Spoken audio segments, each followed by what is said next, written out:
what is the multiple? You're going to eventually multiply the earnings by the multiple, and you're most focused on the most recent 12 months. Different industries carry different multiples. The multiple is essentially a measure of risk. And I have some examples of different deals that we've looked at and worked on. We'll get to that in a second. But at the highest level of multiple is going to be a company with a very high amount of secured recurring revenue. So think like Microsoft, where it's selling a lot of subscriptions, Zoom, subscription-based model, Netflix. These are like very predictable revenues. The lowest end of the spectrum on multiples are going to be professional services firms because they require so much personal goodwill. In a business like mine, where every year is project-based, I'm not building any equity. It's just 100% project-based. Those are going to have the lowest multiples. So professional service firms, when it's the principals' relationships are so important, it's very difficult for those to transition to a buyer.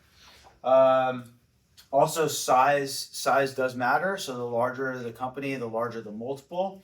I have found that there's range of multiples. Once you get to about 2 million in EBITDA, those multiples will increase, and then when you get to about 5 million, they'll increase again.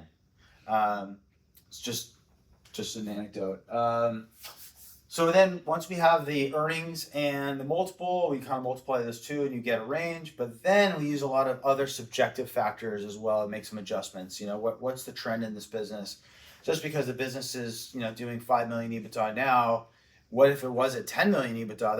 That's going to raise a lot of questions. It's definitely not what it was. You're not going to get the full multiple.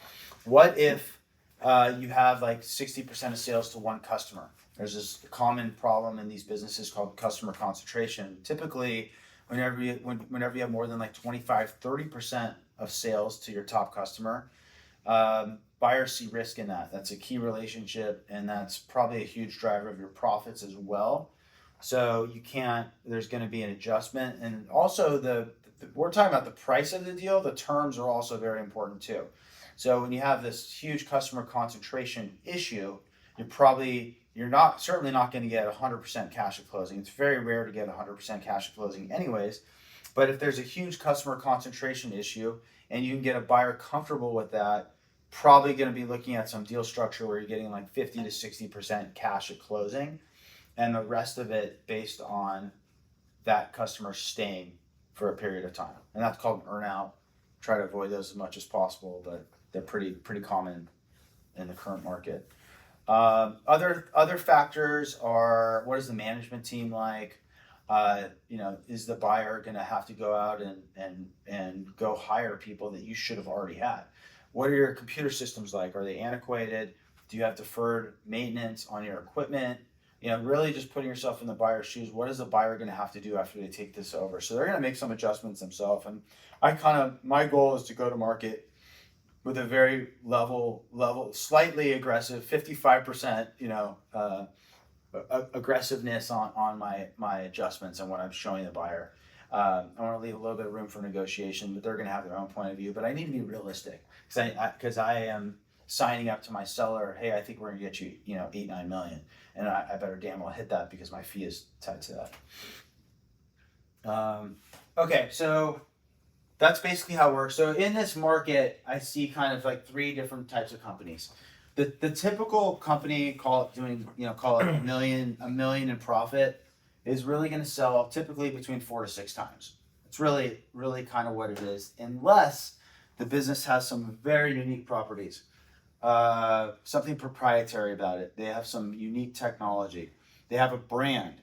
They have a really strong management team. They own their industry. They are really... So I've worked on a couple deals that were 6+ multiples. So we'll talk about this really special e-commerce company in a little bit. But what that company had was a brand. They had $2.5 million Instagram subscribers, and they were able to acquire customers very inexpensively. And we had all the data to show that it cost them $6 to acquire a customer, but that customer was worth $150 or so. We had this incredible ratio. And to be able to prove the value of the brand like that was really powerful for the eventual buyer. The other one was a clinical trials deal in healthcare, and that just happens to be an industry that the industry is generating 40 to 50% profit margins. So that industry is just incredibly hot. Private equity buyers and strategic buyers were competing. There is a race on to build a national footprint of clinical trials locations. So that was a very, very competitive market, and in a competitive market, you see prices get bid up. So that's an international market. That's an international market also, and very, very hot. And a lot of the independent ones have now been snapped up. So the ones that are left are still very much in demand. But the typical deal is going to be 4 to 6 times, and my job is obviously to get them as much as possible. But really, it comes down to the narrative and what's the story that I'm telling to really justify like why they are one of the best in their market. What do they do that's so unique? What are the top 3 things that they do that are really hard to replicate? And we spent a lot of time on the storytelling. We'll talk about that in a second too. But to sell for over 6 times, it's really important that they have some growth.